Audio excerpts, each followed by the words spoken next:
နင့်နာခံတဲ့စိတ်ဆိုတာယောက်ျားမိန်းမမှမဟုတ်ဘူးလူတိုင်းမှာရှိတယ်အဲ့လူတွေရဲ့ဘဝတွေကိုကြတော့လူတွေမမြင်ကြဘူးလူတွေရဲ့အမြင်မှာကျွန်တော်ကိုယ်တိုင်နဲ့အရင်တော့ LGBT ဆိုတဲ့လူတိုင်ဝမ်လေးတစ်ခုရှိနေပေမဲ့သူတို့သတိမထားမိတဲ့လူတွေအနေနဲ့ပဲမိမိပြောင်းနေကြတယ်ပေါ့နော်ဒါပေမဲ့အဲ့လူတွေမှာအချစ်တွေမေတ္တာတွေသစ္စာတရားတွေပြီးတော့နောက်ဘဝအတွက်ရင်းနှီးထားတဲ့အရင်းနှီးတွေအများများတယ်ဒါပေမဲ့သူတို့တွေကိုဘယ်သူကမှ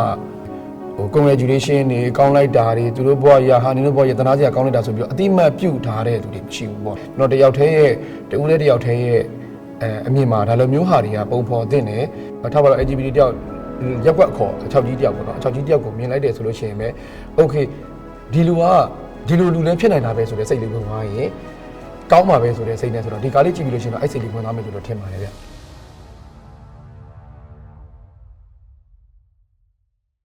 ဒီဇာကားကကျွန်တော်တို့ပထမဆုံးရုပ်ရှင်ဇာကားတော့မဟုတ်ဘူးပေါ့နော်အရှိမနှစ်ကားရိုက်ဘူးလေရိုက်ထားတယ်ပေါ့နော်ဒါပေမဲ့အဲ့ကားတွေကယုံမတက်သေးပါဘူးဒီဟာပထမဆုံးကျွန်တော်ရဲ့ယုံတက်မဲ့ကားပေါ့နော်ဒီဇယ်လန်ကိုဘာကြောင့်ရွေးချယ်ပြလဲဆိုလို့ရှိရင်ကျွန်တော်နော်ဥဆွေရနေပြီးတော့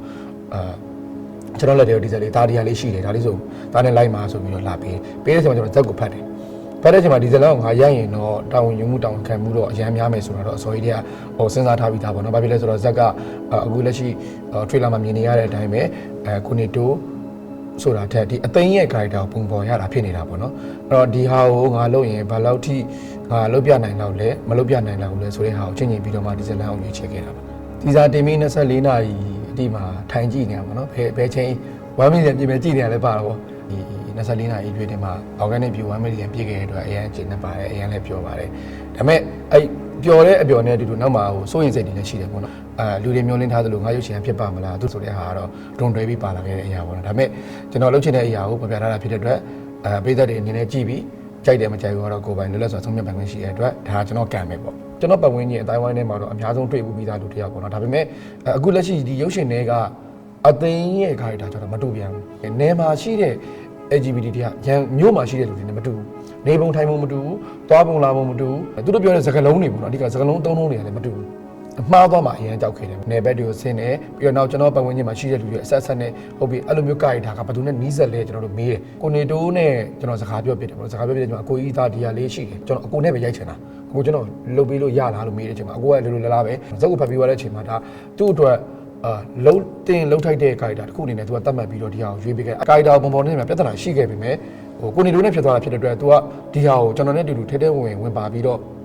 ကာရီတာပုံပေါ်ပေးခဲ့တဲ့အတွက်အခက်ခဲကတော့ပထမ100%လို့ကျွန်တော်ထင်တာလို့ရှိရင်50%လို့ပဲကြော့ကျသွားတယ်ပေါ့နော်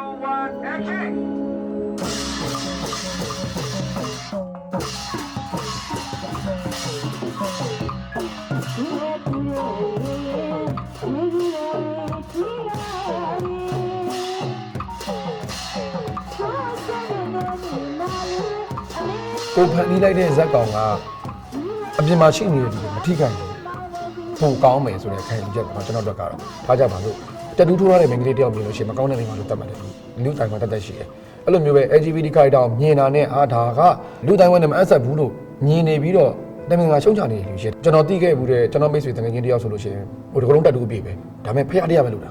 ဘာမှမလုပ်လူတိုင်းမှာတတ်မှတ်ထားတဲ့တတ်မှတ်ချက်တွေနဲ့ကြော်လုံပြီးရှိနေတဲ့စိတ်နေစိတ်ထားတွေလည်းအများကြီးရှိတယ်ဆိုတဲ့အရာလေးကိုဒီထဲမှာပုံပေါ်သွားရင်ကျွန်တော်ကျင်တတ်တယ်ဆိုတဲ့စိတ်နဲ့ပဲလုပ်ဖြစ်သွားတာပါဒီတကားလုံးမှာကအသိကိုပဲမြင်ရတာပါကျန်တဲ့သူတွေအကုန်လုံးကအသိဆိုတဲ့ character ပုံပေါ်အောင်ဝိုင်းပြီးပတ်မှုကူညီပေးကြတဲ့လူတွေကြီးပါပဲဒီဟာအားလုံးဒီကျွန်တော်တို့အသိဆိုတဲ့ character လေးကိုပုံပေါ်အောင်ဝိုင်းပြီးပုံပေါ်ကြတာဖြစ်တဲ့အတွက်အမှားရင်းရှိခဲ့လို့ရှိရင်လည်းနားလည်းခွင့်လို့ပေးပါလို့ပဲပြောချင်ပါတယ်ပြီးတော့နောက်ဒီကားမှာကအရေးကြီးဆုံးအချက်ကပေါ့နော်နဲ့ရိုးရာကိုးကွယ်မှုတွေနဲ့ပတ်သက်တဲ့အကြောင်းအရာတွေအများကြီးပါတယ်ပေါ့နော်အဲ့ဒီထဲမှာကျွန်တော်တို့ကဒီနက်ပွဲပြင်ဆင်နေနဲ့နက်ကိစ္စတွေနက်ဆိုင်တွ